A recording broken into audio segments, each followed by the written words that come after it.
கடந்த 2022ஆம் ஆண்டு பிப்ரவரி மாதம் யுக்ரைன் மீது ரஷ்யா ராணுவ நடவடிக்கையை தொடங்கியது. 3 ஆண்டுகளுக்கு மேலாக தொடரும் இந்த போரை அமைதி பேச்சுவார்த்தையின் மூலம் முடிவுக்கு கொண்டுவர பிரதமர் மோடி அறிவுறுத்தியுள்ள நிலையில் அமெரிக்க அதிபர் டிரம்ப் அமைதி திட்டத்தை முன்மொழிந்துள்ளார். கடந்த பிப்ரவரி மாதம் யுக்ரைன் போரின் தொடக்கத்தில் இருந்து ரஷ்ய ராணுவத்தில் 127 இந்தியர்கள் இருப்பதாகவும் அதில் இறந்தவர்கள் எண்ணிக்கை 12 என்றும் காணாமல் போனவர்கள் எண்ணிக்கை 18 என்றும் மீதமுள்ளவர்கள் அனைவரும் இந்தியாவுக்கு திரும்பி விட்டனர் என்றும் மத்திய அரசு தெரிவித்திருந்தது. இந்நிலையில் கடந்த அக்டோபர் மாதம் ரஷ்ய ராணுவத்தில் இருந்த குஜராத்தைச் சேர்ந்த 23 வயதான இந்திய மாணவர் யுக்ரைன் ராணுவத்திடம் சரணடைந்துள்ளதாக யுக்ரைனின் தி கீவ் இண்டிபெண்டன்ட் நாளிதழில் செய்தி வெளிவந்தது. மேலும் அந்த இந்திய மாணவர் பேசிய வீடியோவையும் யுக்ரைன் அரசு வெளியிட்டிருந்தது. அந்த வீடியோவில் குஜராத் மாநிலம் மோர்பியைச் சேர்ந்த மஜோதி சாஹில் முகமது ஹுசைன் என்று தன்னை அறிமுகப்படுத்தியுள்ள அந்த இந்திய மாணவர் ரஷ்யாவின் ITMO பல்கலைக்கழகத்தில் ரஷ்ய மொழி மற்றும் கலாச்சார படிப்பை மேற்கொள்ள மாணவர் விசா மூலம் ரஷ்யாவுக்கு வந்ததாகவும் போதைப்பொருள் கடத்தல் வழக்கில் தனக்கு 7 ஆண்டுகள் சிறை தண்டனை விதிக்கப்பட்டதாகவும் தெரிவித்துள்ளார். யுக்ரைன் போரில் ரஷ்ய ராணுவத்தில் சேர்ந்து யுக்ரைனில் போரில் கலந்து கொண்டால் சிறை தண்டனை ரத்து செய்யப்படும் என்று கூறியதால் ரஷ்ய சிறையில் இருக்க விரும்பாத காரணத்தால் யுக்ரைன் மீதான சிறப்பு ராணுவ நடவடிக்கைக்கான ஒப்பந்தத்தில் கையெழுத்திட்டதாகவும் முகமது ஹுசைன் கூறியிருக்கிறார். 16 நாட்கள் ரஷ்ய ராணுவத்தில் பயிற்சி பெற்ற பின் கடந்த அக்டோபர் 1ஆம் தேதி முதல் போர்க்களத்திற்கு சென்றதாகவும் 3 நாட்களுக்கு பிறகு ரஷ்ய ராணுவ தளபதியுடன் சண்டையிட்டதாகவும் தொடர்ந்து யுக்ரைன் ராணுவத்திடம் சரணடைந்ததாகவும் முகமது ஹுசைன் தெரிவித்திருக்கிறார்.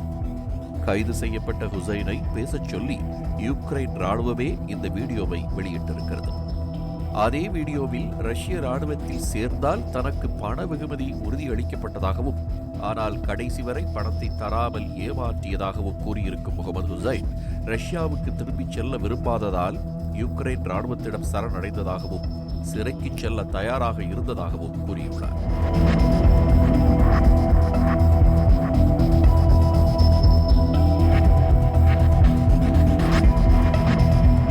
முன்னதாக கடந்த ஆண்டு ஏப்ரல் 10ஆம் தேதி ஹுசைனிடமிருந்து தனது சகோதரருக்கு ஒரு தொலைபேசி அழைப்பு வந்ததாகவும் அப்போது ரஷ்ய காவல்துறையினரால் தான் கைது செய்யப்பட்டுள்ளதாக தெரிவித்ததாகவும் அதன் பிறகு ஹுசைனை தொடர்பு கொள்ள முடியவில்லை என்றும் ஹுசைனின் தாயார் கூறியிருந்தார். இந்நிலையில் ஹுசைன் பேசிய 2 வீடியோக்கள் வெளியாகியுள்ளன. அதில் ஒன்றில் ரஷ்யாவில் போதைப்பொருள் வழக்குகள், சட்டவிரோத வழக்குகள் என பல்வேறு குற்றவியல் வழக்குகளில் சிக்கிக்கொள்ளும் வாய்ப்பிருப்பதால் உயர்கல்வி அல்லது வேலைக்காக ரஷ்யா வரும் இந்தியர்கள் கவனமாக இருக்க வேண்டும் என்று இந்திய மாணவர்களுக்கு அறிவுறுத்தியுள்ளார். தனது 2வது வீடியோவில் தயவு செய்து காப்பாற்றுங்கள் என பிரதமர் மோடிக்கும் வெளியுறவுத்துறை அமைச்சர் ஜெய்சங்கருக்கும் வேண்டுகோள் வைத்துள்ளார்.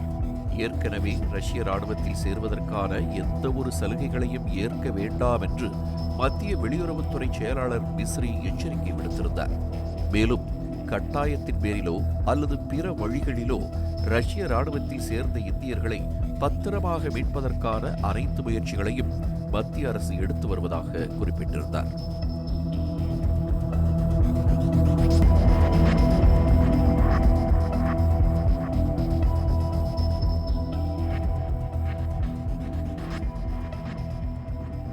மதுரை மக்களே, மதுரை சிட்டிக்குள்ள அதுவும் உங்க பட்ஜெட்குள்ளேயே பிளாட் வாங்கணுங்கிற கனவு இப்போ கைகூடி வந்தாச்சு. மதுரையின் முதல் ப்ராஜெக்டில் ரோட்டுக்கு காசு இல்லாததால் 72 மணி நேரத்தில் 533 மனைகள் விற்கப்பட்டன. மீண்டும் ரோட்டுக்கு காசு இல்லாமல் பிரீமியம் வில்லா மனைகளை மதுரை வேலம்மாள் மருத்துவக் கல்லூரி அருகில் அறிமுகப்படுத்துகிறோம். Launching G2 Vaagai crest Madurai Velammal medical college அருகில். Early bird price RERA approved villa plots வெறும் 9.9 lakhs %. சிட்டிக்குள்ள பிளாட் உங்க கனவு வீட்டுக்கான perfect spot. For bookings call